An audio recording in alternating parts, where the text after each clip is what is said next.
قال الله تعالى في كلامه المجيد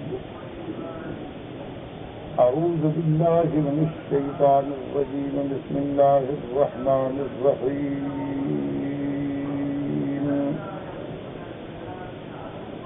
وإذا أردنا أن نهلك قرية أمرنا مترفيها ففسقوا فيها فحق عليها القول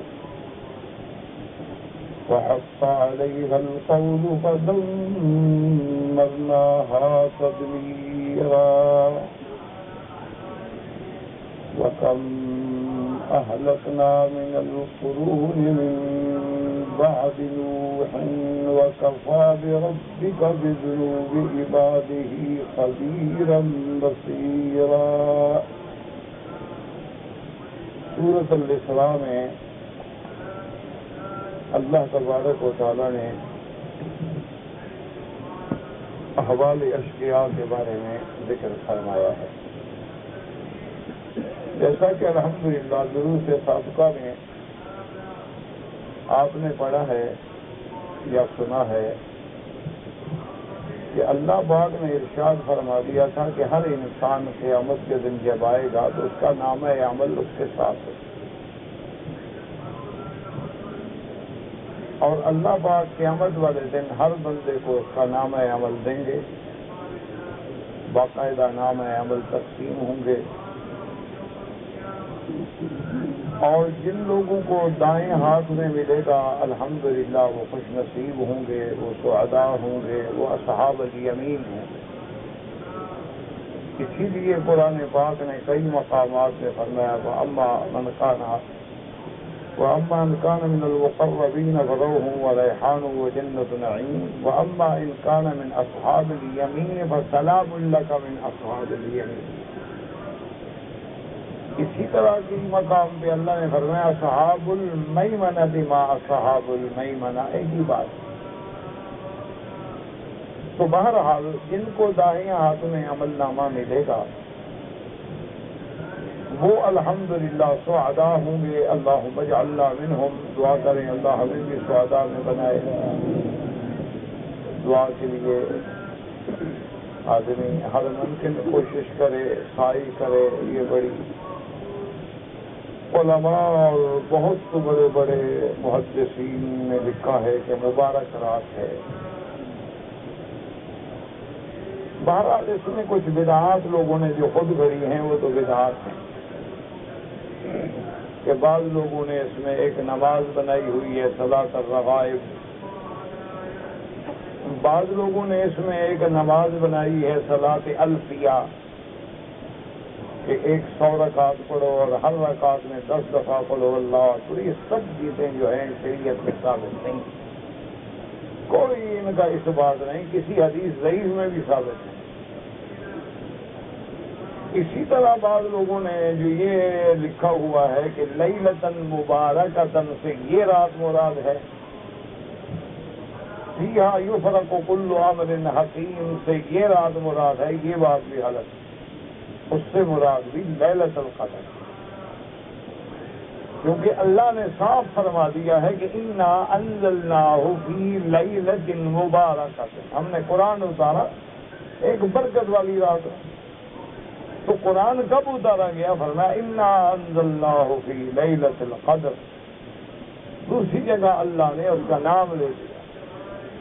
یہاں تو فرمایا تھا نا برکت والی رات، وہاں فرمایا لیلۃ القدر.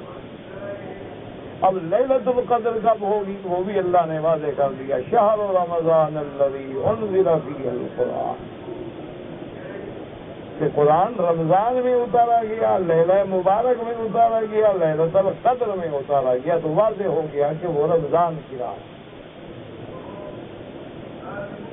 باقی البتہ امام ترمذی رحمۃ اللہ علیہ نے بھی ایک روایت نقل فرمائی ہے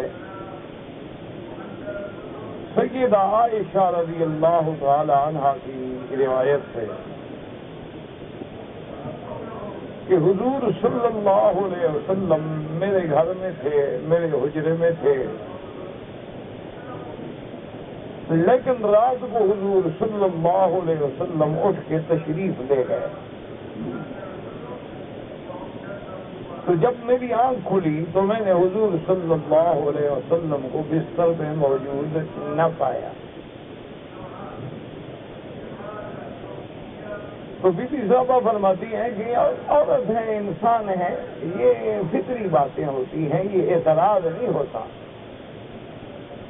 کہ میرے دل میں خیال آیا کہ شاید حضور کسی دوسری بیوی کے گھر تشریف لے گئے. تو میں نے کہا تلاش کروں اور دیکھوں کہ وہ کون بیوی ہے کہ حضور نے مجھے چھوڑ دیا اور وہاں تشریف لے گئے. تو فرماتی ہے کہ میں آپ کے قدم مبارک کے نشان، کیونکہ اس زمانے میں یہ کوئی سڑکیں تو تھی نہیں،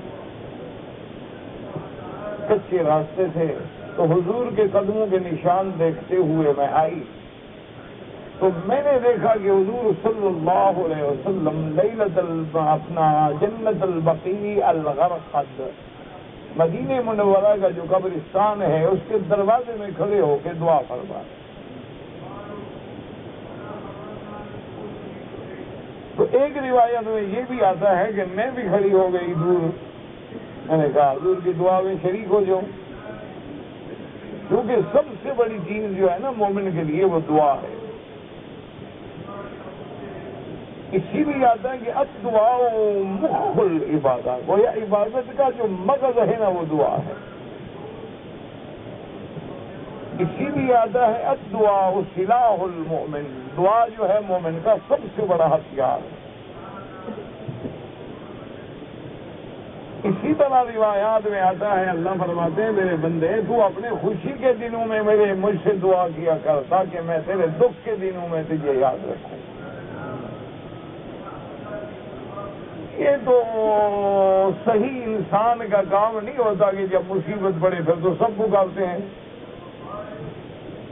آدمی بیمار ہو جائے خدا یاد آ جاتا ہے، آدمی کو تکلیف آ جائے، چوٹ لگ جائے، حادثہ ہو جائے، پھر ہر کوئی گھر میں خدا اور رات دن یاد ہے.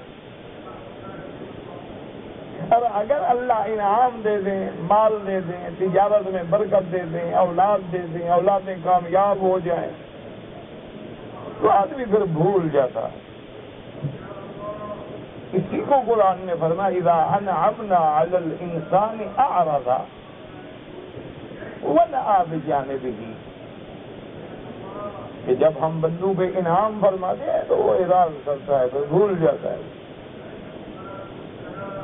وَإِذَا مَسَّهُ الشَّرُّ، اور جب اس کو تکلیف پہنچے، بیماری پہنچے، دکھ پہنچے، حادثہ پہنچے، فَذُو دُعَاءٍ عَرِيضٍ، پھر بڑی چوڑی دعائیں کرتا ہے. تو یہ مومن کا کام نہیں ہے. مومن کا کام یہ ہے کہ ہر وقت اللہ کے دروازے سے دعا میں مشغول رہے. اور نماز جو پڑھتے ہو یہ بھی دعا، کیونکہ دعا عبادت ہے. قرآن پڑھ رہے ہو یہ بھی دعا. اس لیے ہمیشہ یاد رکھا کرو کہ کبھی دعا وہ ہوتی ہے جو اپنی کوئی حاجت مانگی جائے، کبھی دعا وہ ہوتی ہے کہ ہم ذکر تو اللہ کا کر رہے ہیں، بظاہر ہم کوئی مانگ نہیں رہے، لیکن وہ سب سے اعلیٰ دعا ہوتی ہے. اسی لیے میرے آقا نے سرکار دو عالم رحمت مجسم سیدنا محمد مصطفیٰ صلی اللہ علیہ وسلم نے فرمایا کہ سب سے عرفات میں افضل جو میں نے کہا اور انبیاء نے کہا ہے، اور ایک میں ہے کہ میں نے مانگا اور انبیاء نے مانگا ہے، وہ کیا ہے؟ لا الہ الا اللہ وحدہ لا شریک لہ لہ الملک ولہ الحمد یحیی ویمیت وہو علی کل شیء قدیر. اب حالانکہ یہ تو کلمہ ہے، کلمہ تمجید ہے، لیکن یہ سب سے بڑی دعا. اسی طرح بعض روایات مبارکہ میں یہ بھی آتا ہے کہ ایک بندہ مثلا سجدے میں ہے، سبحان ربی الاعلیٰ سبحان ربی الاعلیٰ، اسی میں لگائے.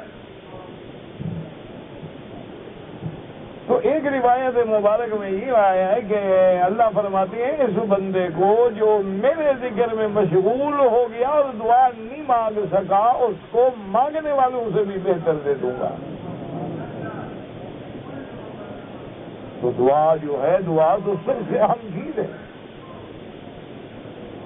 اسی لیے علماء اور اولیاء اللہ فرماتے تھے کہ ہر بندہ مثلا عبادت کے بعد، قرآن کے بعد، نماز کے بعد، ہر رات کو تہجد کے بعد اس کی دعا پہ غور کرو، کیونکہ یہی تو ہے مزدوری دینے کا وقت کہ اس کی دعا میں کتنی اخلاص ہے. اور اس کے لیے آداب ہیں کہ جب اللہ سے دعا مانگو کامل توجہ سے دعا مانگو. یہ نہ ہو کہ زبان پہ دعا ہے اور دل میں خیالات الگ ہیں. دل اور زبان جو ہے وہ موافقت کر رہا ہو، یعنی بات گویا دل سے نکل رہی ہو. اور دوسری بات یہ ہے کہ سب سے بہتر یہ ہوتا ہے کہ بندہ باوضو ہو، کسی پاک جگہ پہ ہو، اور اگر وقت افضل ہے، زمان افضل ہے، مکان افضل ہے تو سبحان اللہ. جیسے جمعہ کا دن ہے، جیسے لیلۃ القدر ہے، جیسے عشرہ ذی الحجہ کے 10 دن ہیں، جیسے یوم عرفات ہے، اور مکان کے اعتبار سے جیسے کعبۃ اللہ ہے، ماشاءاللہ مدینۃ الرسول ہے. اسی طرح پھر کعبۃ اللہ میں بھی مقام ابراہیم ہے، میزاب رحمت کے نیچے ہجر میں ہے، طواف کے اندر ہے، حجر اسود پہ ہے، صفا پہ ہے، مروہ پہ ہے. یعنی اگر زمان میں بھی فضیلت ہو، مکان میں بھی فضیلت ہو تو سبحان اللہ. اور اسی طرح رات کا جو آخری حصہ ہے وہ میرے اللہ کے نزول کی گھڑی ہے. میرا مولا عرش کریم سے آسمان دنیا پہ تشریف فرما ہوتے ہیں، جیسے ان کی شان کو زیبا ہے، لیس کمثلہ شیء. اور پھر اللہ اپنے بندوں کو فرماتی ہے حل من داعٍ، ہے کوئی مانگنے والا. دیکھو نا، تم بندوں سے مانگتے ہو وہ ناراض ہو جاتے ہیں، اور خدا سے نہ مانگو تو ناراض ہو جاتے ہیں. اللہ فرماتے ہیں حل من داعٍ حل من مستغفر، ہے کوئی بخشش مانگنے والا، ہے کوئی رزق مانگنے والا. اللہ خود فرما رہے ہیں.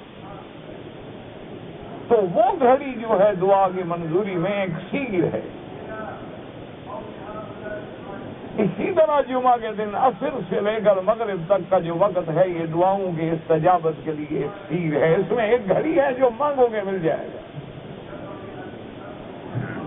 اور کیا مشکل ہے کہ عصر پڑھ کے آدمی مسجد میں بیٹھ جائے؟ کون سا مشکل ہے؟ 2-3 گھنٹے بیٹھ کے عبادت کرے، قرآن پڑھے، مانگتا رہے.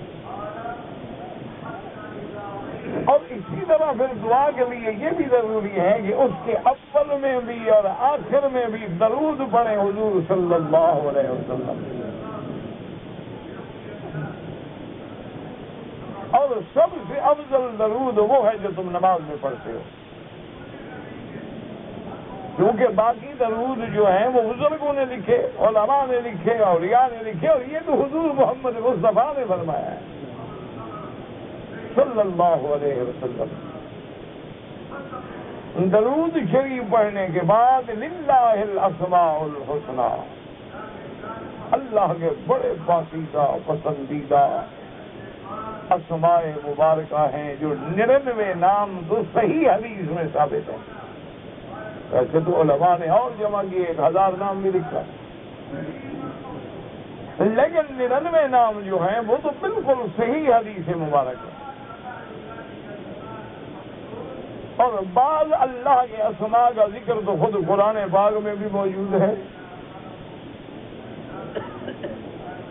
جیسے اللہ نے فرمایا اللہ لا الہ الا هو الحی القیوم، حی القیوم آ گیا.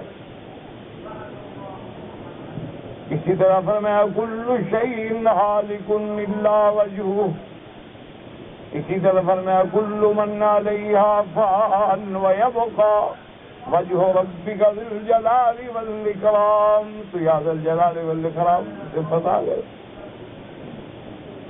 اسی طرح فرمایا هو اللہ الذی لا الہ الا هو عالم الغیب والشہادۃ هو الرحمن الرحیم الرحمن الرحیم هو اللہ الذی لا الہ الا هو الملک القدوس السلام المؤمن المہیمن العزیز الجبار المتکبر سبحان اللہ عما یشرکون هو اللہ الخالق البارئ المصور له الاسماء الحسنى. تو اللہ کے ناموں کے ساتھ یا اللہ یا رحمان یا رحیم یا حی یا قیوم یا ذی الجلال والاکرام.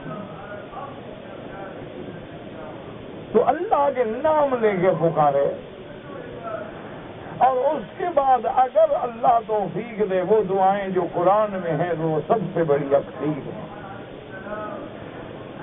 اور اس کے بعد وہ دعائیں جو فرمان محمد مصطفیٰ سے ثابت ہیں. جیسے میرے آقا اکثر دعا فرماتے اللہم یا مقلب القلوب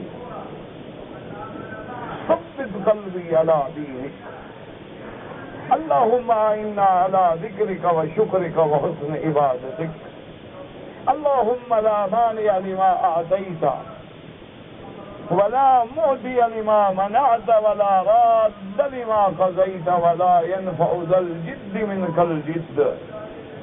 اور بی بی عائشہ نے ایک دفعہ پوچھا کہ حضور اگر مجھے لیلۃ القدر کا پتہ لگ جائے معلوم ہوتا ہے کہ اللہ چاہے تو کسی پہ ظاہر کر دے اس کے علامات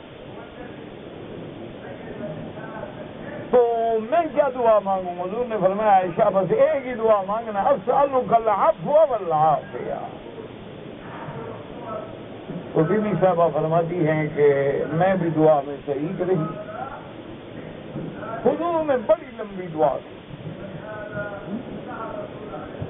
اور یاد رکھا کرو میرے عزیز میرے بزرگ میرے محترم جو دعاؤں کا مقام ہے اور دعاؤں کی گھڑی ہے کہ جب دعا مانگو نا یہ دیکھا کرو کہ دعا مانگنے میں میرا دل لگ رہا ہے توجہ میری کامل اللہ کے دروازے کی طرف ہو رہی ہے یا مانگ تو رہا ہوں لیکن دل ساتھ نہیں دے رہا اور دل لگ نہیں رہا اور طبیعت میں انشراح نہیں ہو رہا تو پھر بس کر دو.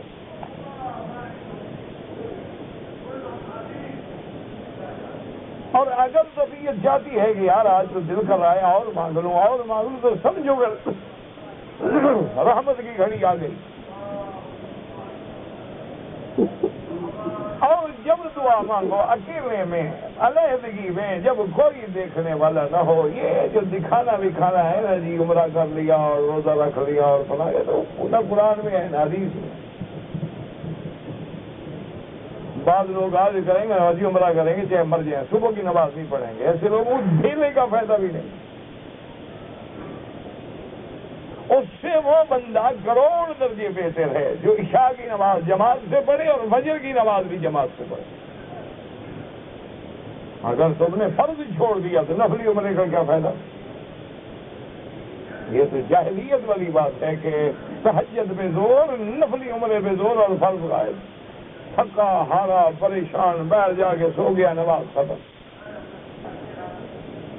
یہ کوئی عبادت نہیں ہے. عبادت وہ قبول ہوتی ہے جو عین سنت کے مطابق ہو.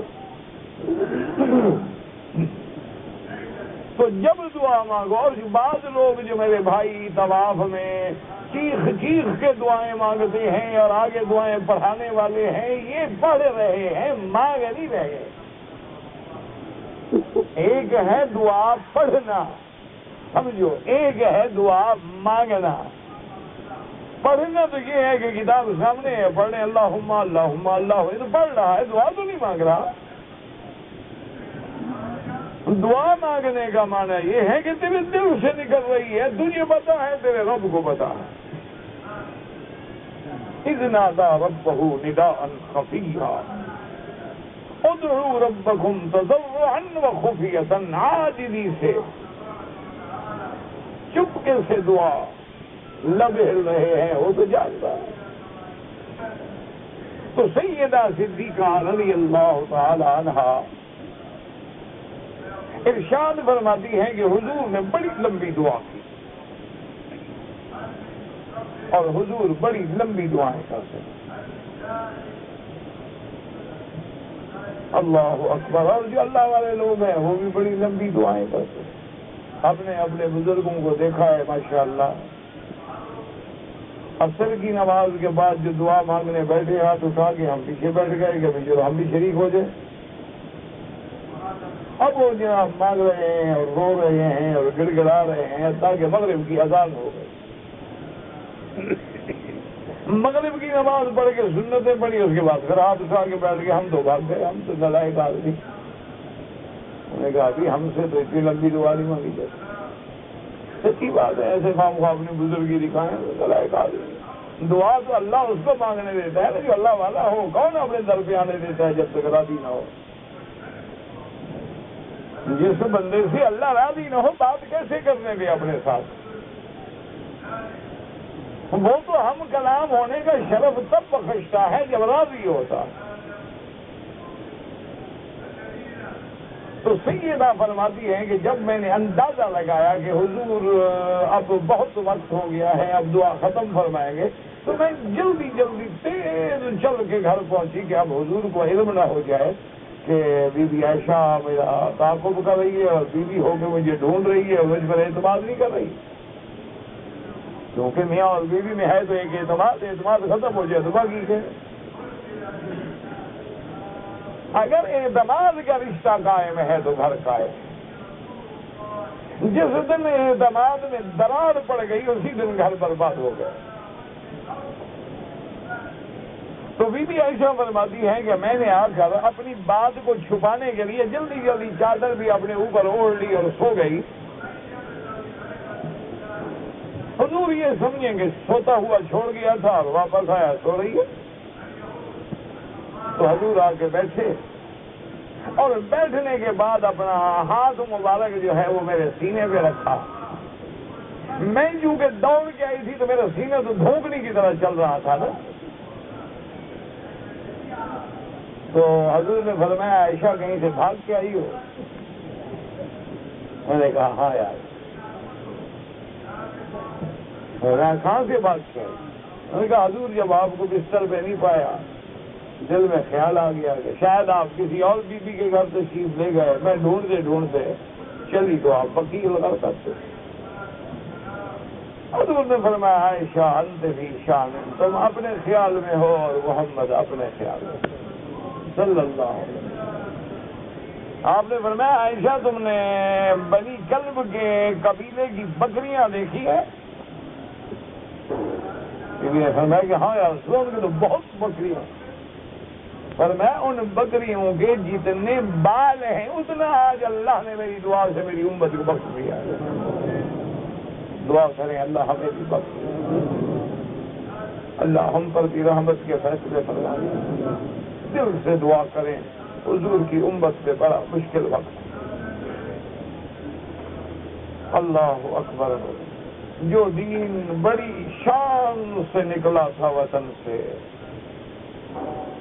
آج امت میں جہاں نظر ڈالو فلسطین ہے، کشمیر ہے، شیشان ہے، خون مسلم کی ارزانی ہے۔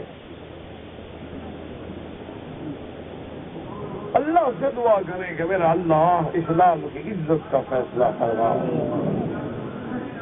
یا اللہ ہم تو کمزور ہیں، تیری ذات تو کمزور نہیں ہے، تو عزیز ہے، تو قوی ہے، عزیز انتقام ہے۔ میرا مولا تو قہار بھی ہے، جبار بھی ہے، اور فعال لما یشاء ہے۔ اور میرا اللہ تو صرف کن فرمانا ہے نا۔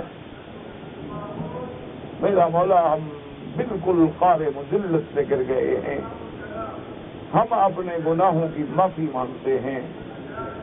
میرا اللہ حضور کی امت کو معاف فرما دے، حضور کی امت پہ رحم فرما دے، حضور کی امت کے کمزوروں کو اپنی قوت سے قوی کر دے۔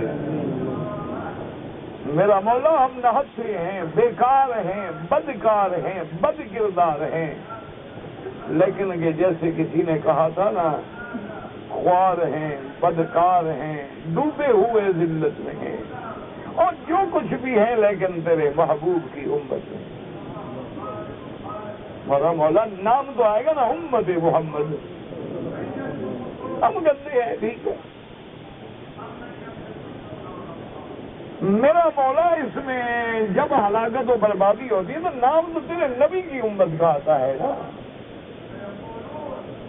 تو اللہم ارحم امت محمد صلی اللہ علیہ وسلم۔ تو بعض محدثین نے لکھا ہے کہ وہ بھی یہی رات تھی جب حضور نے دعا مانگی،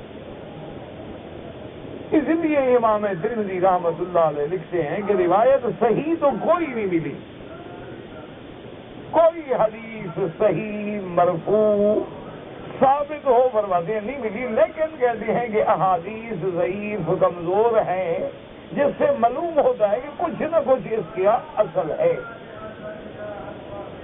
تو اس لیے بہرحال بدعات میں نہ پڑیں، منکرات میں نہ پڑیں، نئے نئے مسائل اور نئی نئی نمازیں اور نئی نئی دعائیں خود نہ گھڑیں، لیکن جتنا ہو سکے عبادت کریں، نماز پڑھیں، تہجد پڑھیں، درود پڑھیں، طواف کریں، لیکن اگر کسی کو ایذا ہے طواف میں تو پھر دور بیٹھ کے عبادت کریں۔ تو اللہ تبارک و تعالیٰ سے اور جب دعا مانگو یاد رکھو صرف محدود دعا نہ مانگا کرو، اللہ کی رحمت بہت بڑی ہے، حضور کی پوری امت کے لیے دعا مانگا کرو، تمام بیماروں کے لیے دعا مانگا کرو، تمام دکھیاروں کے لیے دعا مانگا کرو، تمام مساجد و مدارس و معابد و معاہد کے لیے دعا مانگا کرو، مسجد اقصی کے لیے دعا مانگا کرو۔ میرا اللہ یہود اور ہنود تیرے آواز جہاں اذانیں بلند ہوتی ہیں اس کو گرانے کی فکر میں ہے، توڑنے کی فکر میں ہے، اللہ ان مساجد کے توڑنے والوں کو تو خود ٹکڑے کر دے۔ وما ذلک علی اللہ بعزیز، تیرے آگے کوئی مشکل نہیں۔ تو اس لیے میں نے عرض کیا تھا کہ ہم یہ بات پڑھ چکے تھے کہ اللہ کی آمد میں ہر آدمی کو نامہ عمل دیں گے اور حکم دیں گے کہ پڑھو، جس سے محدثین اور علماء نے یہ مسئلہ اخذ کیا ہے کہ قیامت میں چاہے کوئی ان پڑھ ہو وہ بھی پڑھا ہوگا، یعنی اللہ بھی ہمیں جنت علم دے کے بھیجیں گے، جاہل کا کیا فائدہ، اس کو کیا پتا جنت کیا ہوتی ہے۔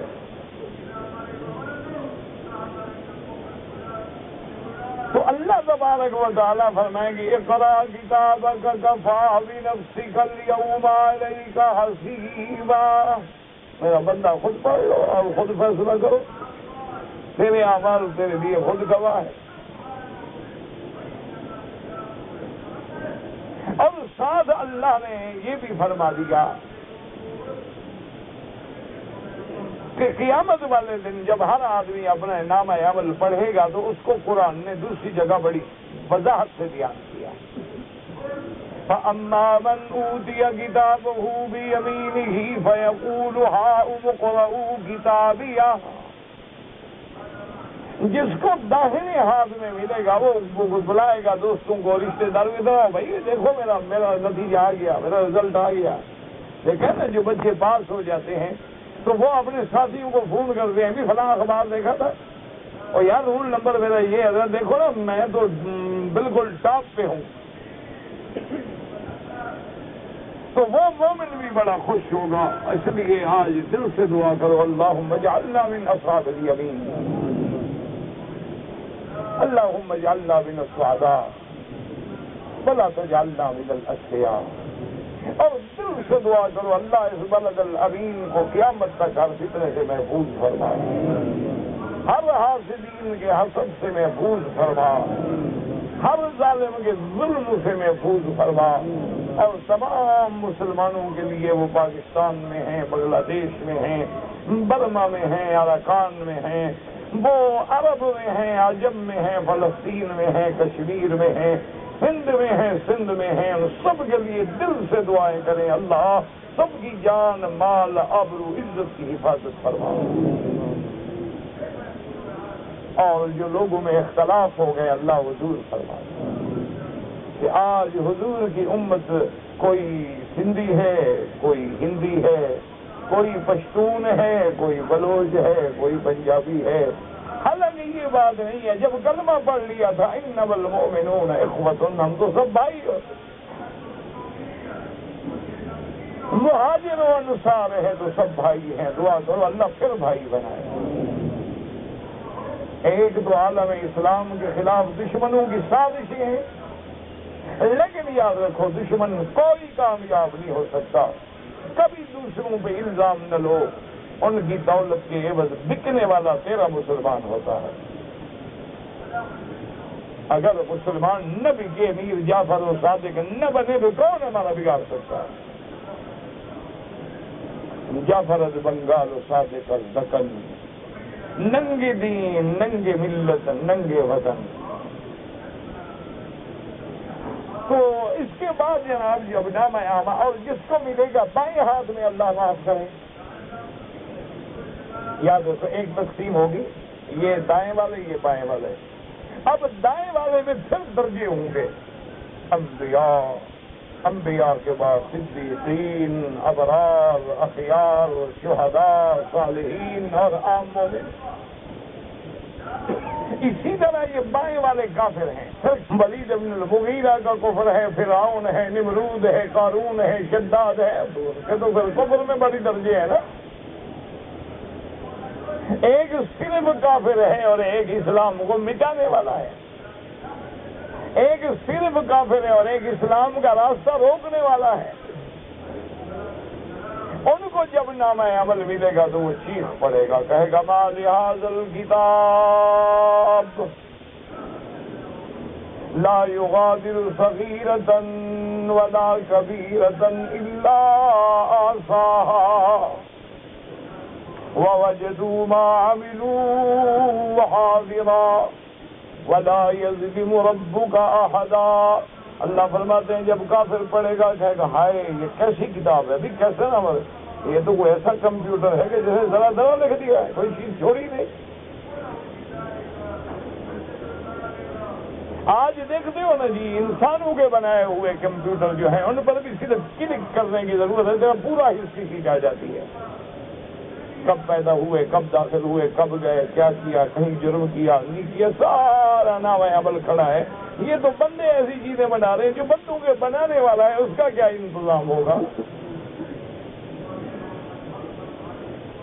یہ تو کچھ بھی نہیں نا۔ لیکن کاش کہ مسلمان قرآن کو سمجھنے کی کوشش کرتا، کاش کہ مسلمان قرآن و سنت کو، اس کے مغز کو حاصل کرتا۔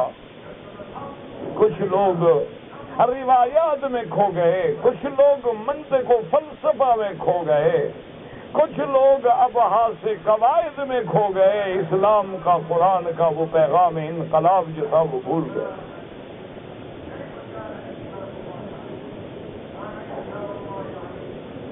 تو اب جناب اس کے بعد اللہ نے پچھلی آیت میں جو ہم نے سابقہ سبق میں پڑھی تھی ایک خلاصہ بھی عرض کیا، فرمایا من اهتدى فإنما يهتدي لنفسه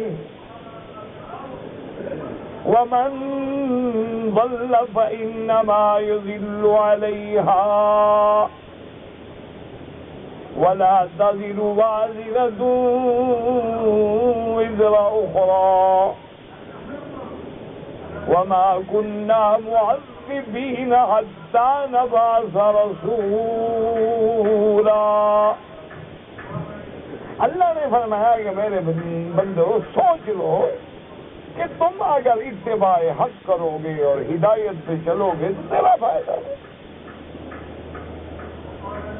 اسی لیے میرے محبوب نے سرکار دو جہاں نے لیکن دو لفظوں میں مسئلہ سمجھایا ہے، اگر سمجھنے کی کوشش کریں۔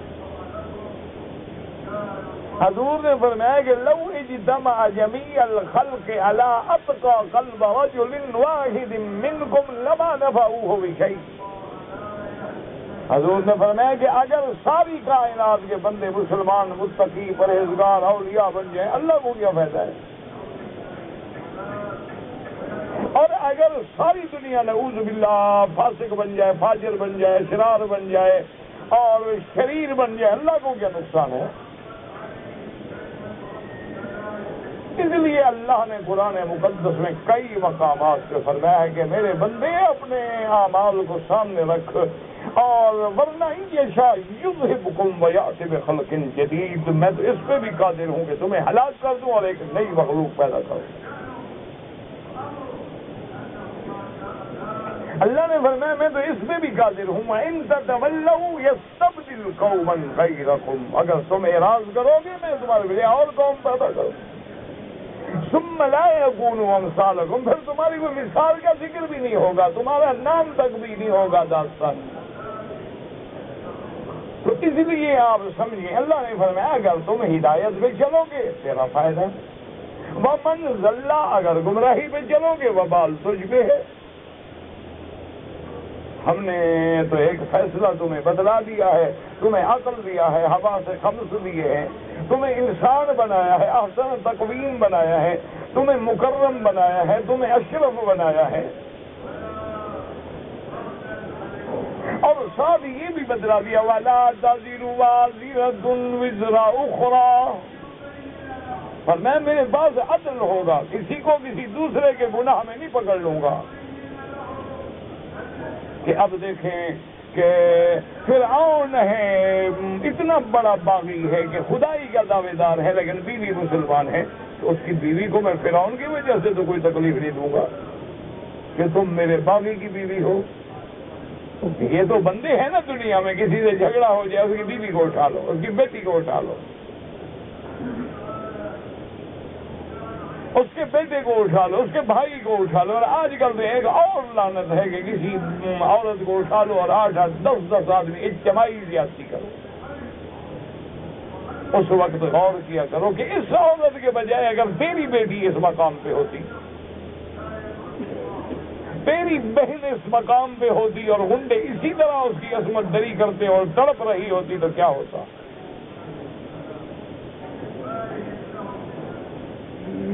فکر نہ کرو، قانون سے بچ سکتے ہو، تم موجودہ دور کے بنائے ہوئے فورسز سے بچ سکتے ہو، اللہ کے انتقام سے نہیں بچ سکتے۔ اس کا ایک اپنا نظام ہے جو چلتا ہے جس کا تجھے پتہ نہیں، ان بطش ربک لشدید، پھر اس کی پکڑ بڑی سخت ہے۔ تو اللہ نے یہ بھی فرما دیا کہ ہم کسی پر دوسرے کا گناہ رکھ دیں ایسا نہیں ہوگا، اور ایک اور فیصلہ بھی کر دیا وَمَا كُنَّا مُعَذِّبِينَ حَتَّى نَبْعَثَ رَسُولًا، اور یہ بھی فیصلہ کر دیا کہ ہم کسی قوم پہ عذاب نہیں بھیجتے جب تک کہ اپنا پیغام پر نہ بھیجیں، یعنی کسی قوم کو ہم ایسے پکڑ لیں ان کے پاس پیغام پہنچے ہی نہیں تو وہ کیا کرے گا؟ اس لیے یہ معنی جو ہے نا مَا كُنَّا مُعَذِّبِينَ حَتَّى نَبْعَثَ رَسُولًا، رسول کا معنی صرف یہ نہیں ہوتا کہ نبی ہر کسی کے پاس جائے گا۔ اب حضور اپنے زمانے میں بھی سب کے پاس تو نہیں گئے نا، سرکار تو عالم صلی اللہ علیہ وسلم اگر مکے میں ہے تو کیا ایک ایک کافر کے پاس گئے؟ منع یہ ہوتا ہے کہ اللہ کا پیغام پہنچے گا، چاہے نبی کے واسطے پہنچے، چاہے صحابہ کے واسطے پہنچے، چاہے تابعین کے واسطے پہنچے، تبع تابعین کے واسطے پہنچے، علماء حاملین کتاب و سنت کے ذریعے پہنچے، تمہیں پیغام پہنچے گا پھر پکڑیں گے، تاکہ کسی کو یہ عذر نہ ہو کہ اللہ میرے پاس تو کوئی آیا ہی نہیں۔ اسی لیے بعض علماء کہتے ہیں کہ مثلا ایک چھوٹا بچہ ہے، کافر کا بچہ ہے، مر گیا، فرماتے ہیں اس کو بھی اللہ جہنم میں نہیں ڈالیں گے، کیوں؟ وہ تو ابھی بالغ ہی نہیں ہوا، اس کو تو کوئی بات پہنچی نہیں۔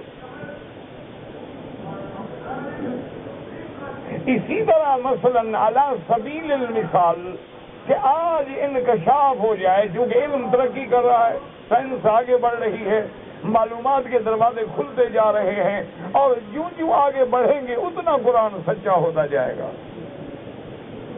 کہ 1400 سال پہلے جو قرآن نے کہا تھا یہ دنیا اب وہاں پہنچ رہی۔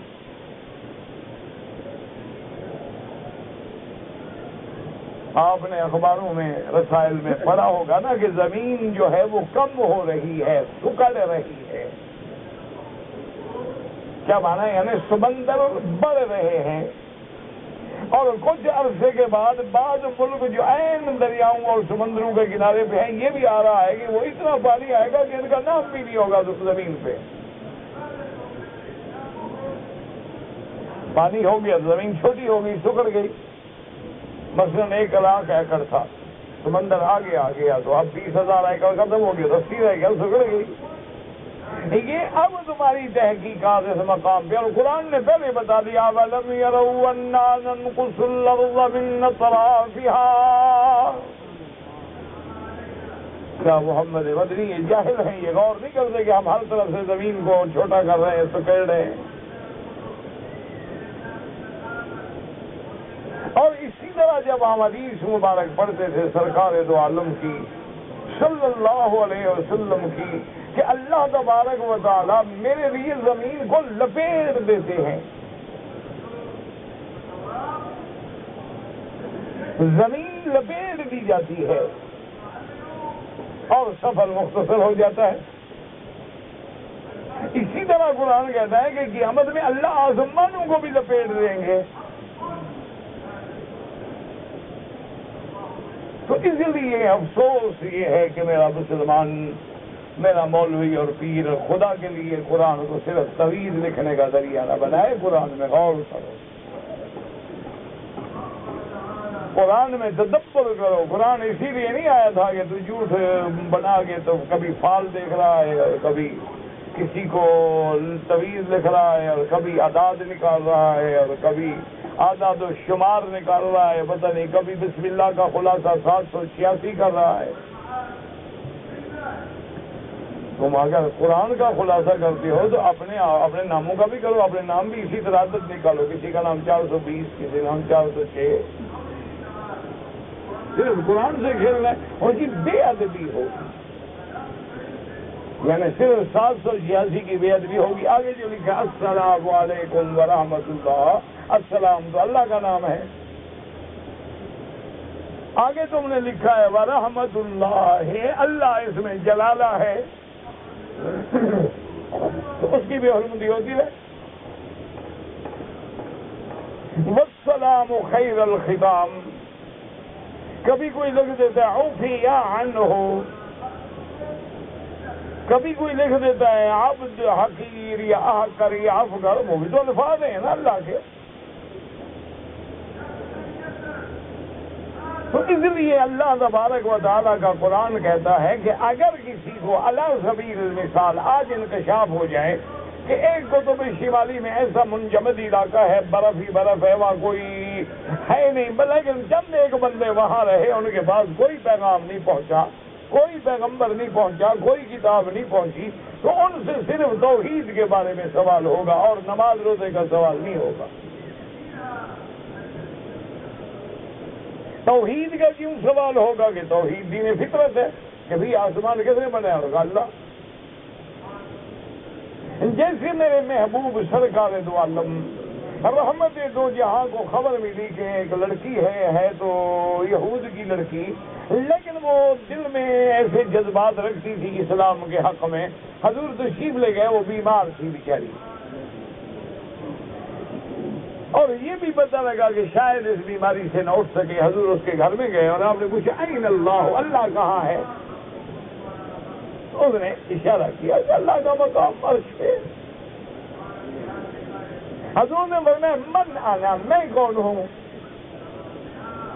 تو نے کہا رسول اللہ، اللہ کے پیغمبر ہیں۔ حضور نے فرمایا ان کے والدین کو اتنے بوانحاف دور ہو جاؤ، یہ بیٹی مسلمان ہے، اب یہ محمد کی بیٹی ہے صلی اللہ علیہ وسلم۔ تو اس لیے علماء نے لکھا ہے کہ اگر کوئی غاروں میں ہیں، کوئی ایسے قطب شمالی میں ہیں، کوئی ایسے جزائر میں ہیں، جزیروں میں ہیں کہ وہاں ان کو کوئی دین کا پیغام نہیں پہنچا ہے تو ان سے صرف توحید کا سوال ہوگا، باقی پہنچے ہی نہیں۔ اچھا، اسی طرح ایک آیت میں یہ بھی آتا ہے کہ بعض بندے ایسے ہوں گے کہ ان کے بعد جو گناہ ہوگا وہ بھی ہم ان پہ رکھیں گے، اور ایک آیت کہتی ہے کہ ایک دوسرے پر گناہ نہیں رکھا جائے گا۔ تو یہ کوئی تعارض نہیں ہے، معنی یہ ہے کہ اگر تم نے گناہ کی بنیاد رکھی ہے تو بنیاد تم نے رکھی ہے نا، تو قیامت تک جو گناہ کریں گے تو گویا تو اصل ہے، تو اس کی وجہ سے تم پہ رکھا جائے گا۔ مثلاً تم نے مسجد بنا دی، قیامت تک لوگ نمازیں پڑھیں گے تو تجھے بھی نیکی ملے گی۔ ایک آدمی نے سینما بنا دی، جتنے لوگ قیامت تک سینما دیکھیں گے لعنت میں حصہ بنانے والے پر بھی رہے گا، کہ بنیاد جو اس نے رکھی تھی۔ اسی لیے ہے نا کہ جب اولاد ماں باپ کے لیے حج کرتی ہے، عمرہ کرتی ہے، دعائیں کرتی ہے، ان کو فائدہ ہوتا ہے، کیوں کہ اولاد کس کی وجہ سے ہے؟ ماں باپ کی وجہ سے ہے نا، ان کا جز ہے نا۔ ولد صالح یدعو لہ۔ اچھا، ایک بات دیکھیں میرے اللہ کا رحم، کہ اللہ کسی کے گناہ میں تو دوسرے کو نہیں پکڑیں گے، لیکن کسی کی نیکیوں کی وجہ سے رحمت کر دیں گے، کیونکہ مقام عدل ہے نا کہ کسی کا گناہ تو وہ کرے اور پکڑا یہ جائے۔ وہ کہتے ہیں نا گناہ کرے مچھ والا پکڑا جائے داڑھی والا، تو یہ تو نہیں ہوگا، یہ تو عدل کے خلاف ہے۔ لیکن ایک ہے رحمت، کہ جب مومن جنت میں جائیں گے تو وہ اللہ سے سوال کریں گے، اللہ میاں میرا بیٹے بیٹیاں پوتے پوتیاں بچے وہ تو نظر نہیں آ رہے،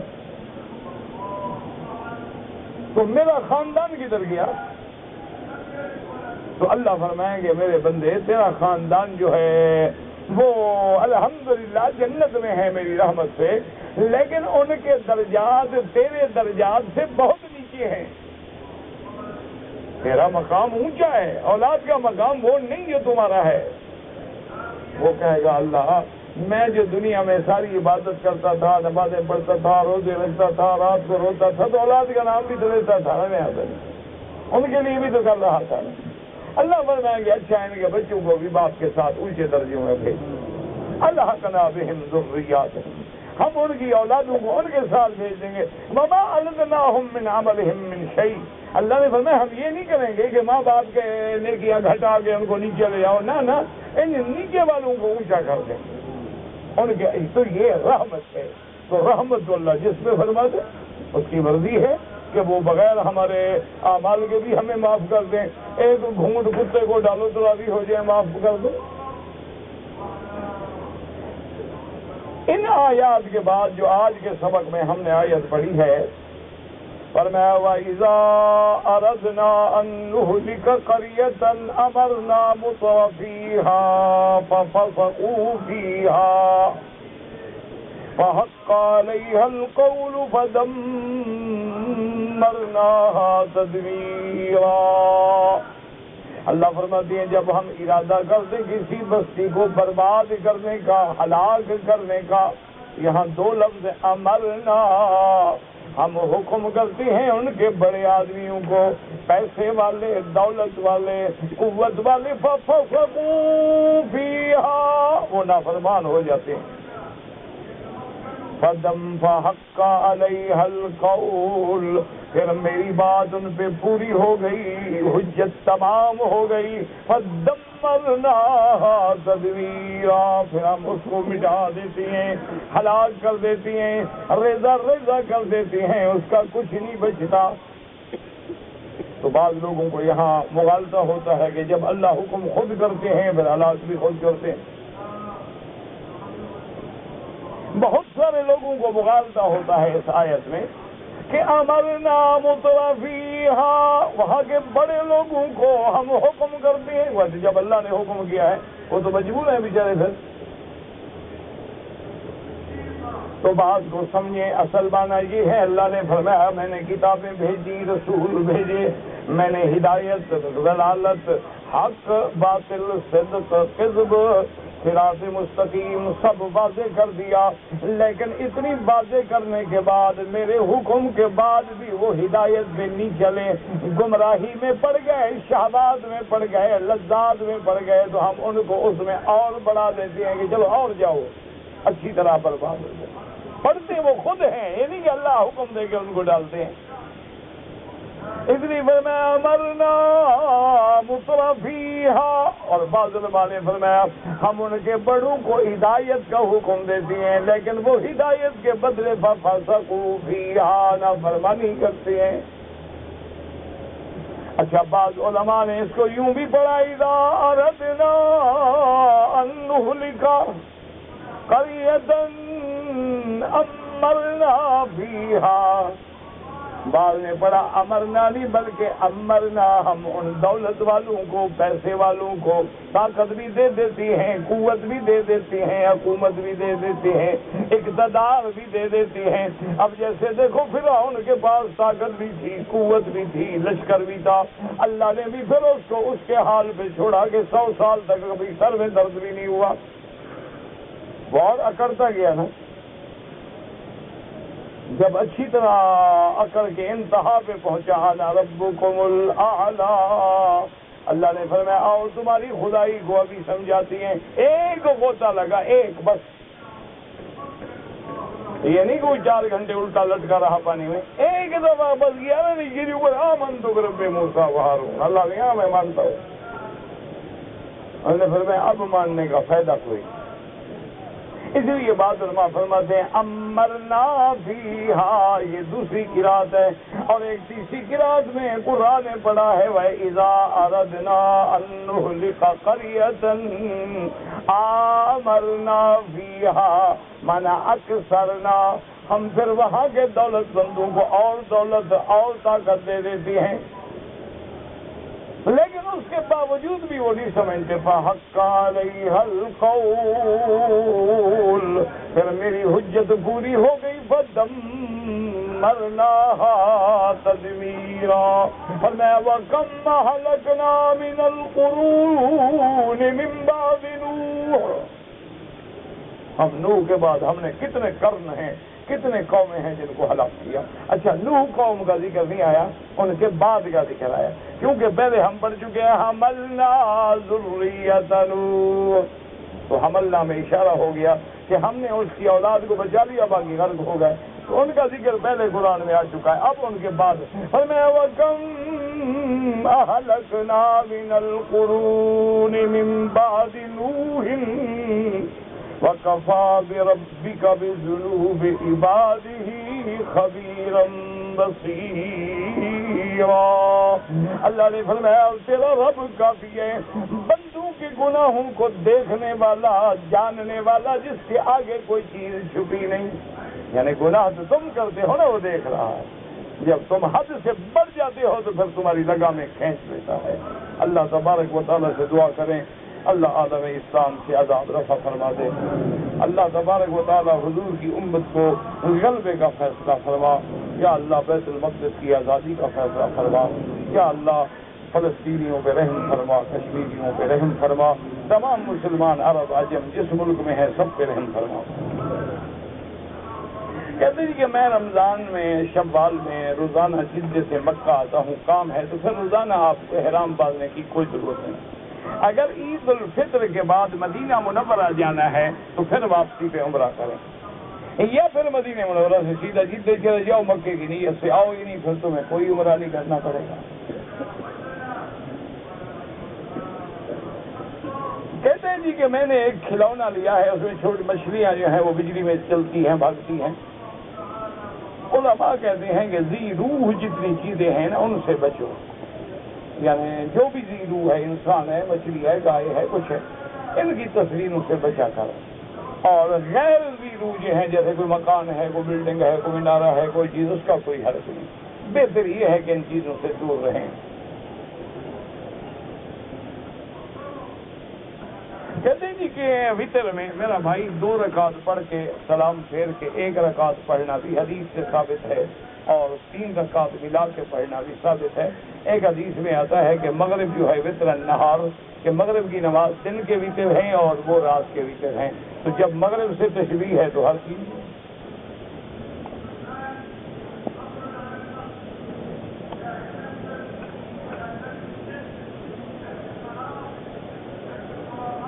پتہ نہیں کیا لکھا ہے آپ نے، کوئی ہلدی چاقو کا دستہ، لکڑی، مجھے نہیں پتا کیا لکھا ہے۔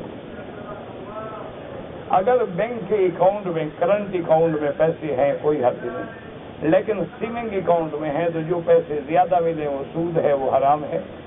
بینک کو تو نہ دیں، ان سے لے لیں، غریبوں کو دیں، لیکن ثواب کی نیت نہ کریں، کیونکہ ثواب اللہ حلال پہ دیتے ہیں، حرام پہ نہیں دیتے۔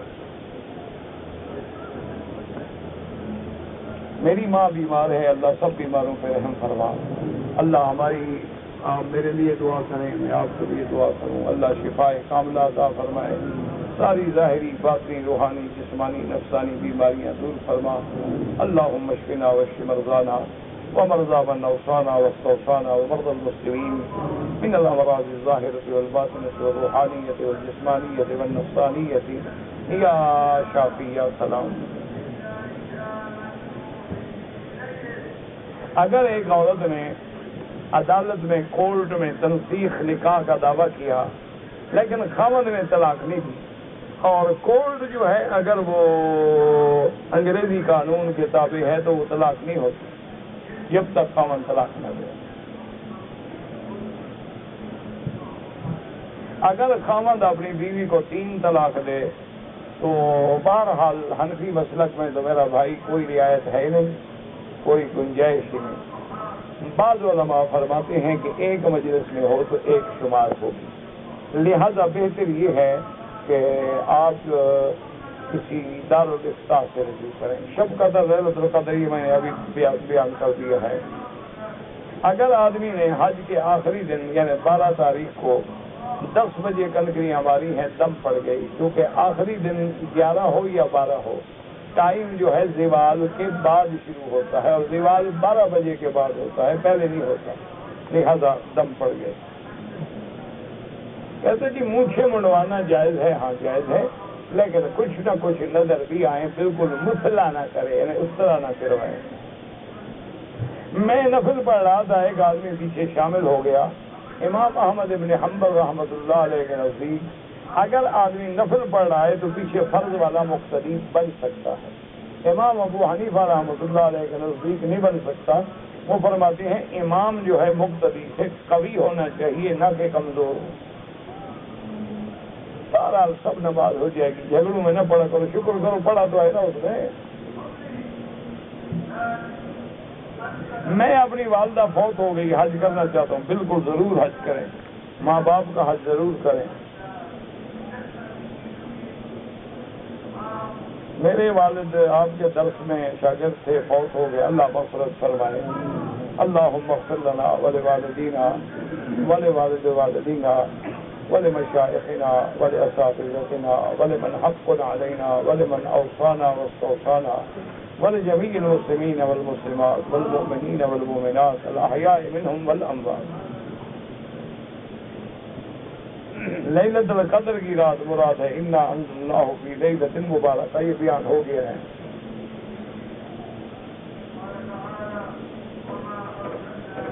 روزے کی حالت میں کوئی گیٹ پتہ نہیں کیا ہوتا ہے،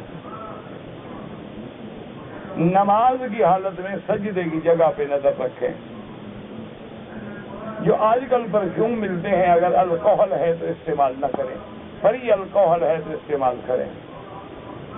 اگر حجر اسود کو بوسہ دے احرام کی حالت میں، حجر اثر لگا ہو تو نہ دے، تاکہ تیرے بدن پہ اثر لگ نہ جائے۔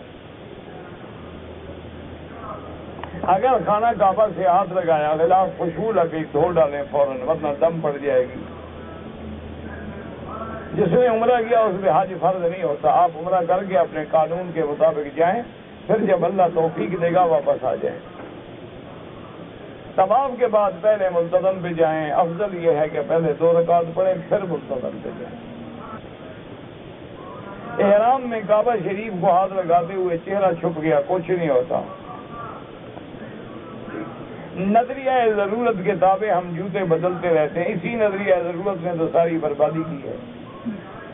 تو بہرحال نظریہ ضرورت کے تابع جوتے نہ بدلا کریں، کیونکہ آپ جوتے بدلتے ہیں، کل کہیں نظریہ ضرورت کے تابع میری بیوی چونکہ حرم میں گم ہو گئی ہے، میں کیا کروں۔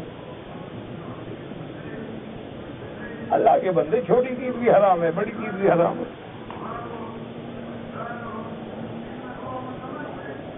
اگر کوئی آدمی حرم میں جوتے لاتا ہے کوئی بات نہیں، آپ تھیلی میں رکھیں، کپڑے میں رکھیں، کوئی مسئلہ نہیں، اپنے آگے رکھیں۔ داڑھی رکھنے کا ارادہ ہے لیکن چھوٹی رکھنا چاہتا ہوں، وہ میں تو فتویٰ نہیں دے سکتا، اس نبی کا حکم ہے کہ ایک مشت رکھو، حضور کا سینہ بھرا ہوا تھا۔ باقی تمہاری وردی فیشن کے لیے رکھنی ہے تو کیا فائدہ ہے، رکھو جب بھی تو سنت کے لیے رکھنا، حضور کی سنت پہ عمل کرنے کے لیے۔ اگر ڈرائیور ہے بلی بھر گئی کچھ بھی نہیں ہوتا۔ کہتے ہیں جی حرم شریف میں غیر مسلم کا داخلہ ممنوع ہے لیکن شیطان آتا ہے، وہ نظر نہیں آتا، نظر آتا اس کو بھی ٹھیک کر دیتے ہیں۔ کافر تو نظر آتا ہے نا، شیطان نظر نہیں آتا۔ نظر آئے تو مجھے بتانا۔ حرم شریف میں ایک نماز 1 لاکھ ہے، جتنی جماعت بڑھے گی اللہ ثواب بڑھاتے جائیں گے۔ اللہ پاک مجھے روزگار دیں، اللہ ہر بے روزگار کو روزگار دیں۔ جوان آدمی نے اگر وصیت کی ہے کہ میرا عمرہ کرو، ورنہ نہیں۔ ایک بیوی کی لڑکی دوسرے بیوی کے بھائی کو مجھے سمجھ نہیں آیا آپ نے کیا پوچھا ہے۔ جب تک رشتوں کا مسئلہ صحیح لکھا نہ ہو نا، ڈر لگتا ہے، حلال حرام کا مسئلہ ہے۔ روزے کی حالت میں اگر ایک دمے کا مریض ہے اور سپرے کرتا ہے، دوا اندر جاتی ہے، روزہ نہ رکھے۔ ہاں اگر ہم نے ٹیسٹ دینا ہے، بلڈ دینا ہے، اس سے روزہ نہیں خراب ہوتا، وہ تو آپ خون دے رہے ہیں نا، اندر تو نہیں جا رہا۔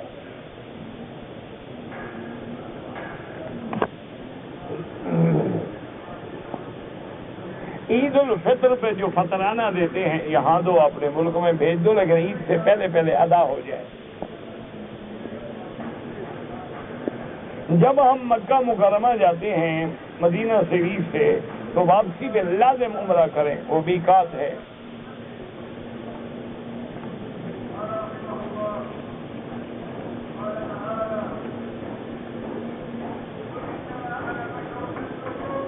کہتے جی کہ اصفہان کے نزدیک مدینہ روڈ پہ ایک کنواں ہے، ہاں جیوانہ کے قریب تو ہے جس میں حضور نے لعاب ڈالا، اصفہان والے کنویں کا مجھے علم نہیں۔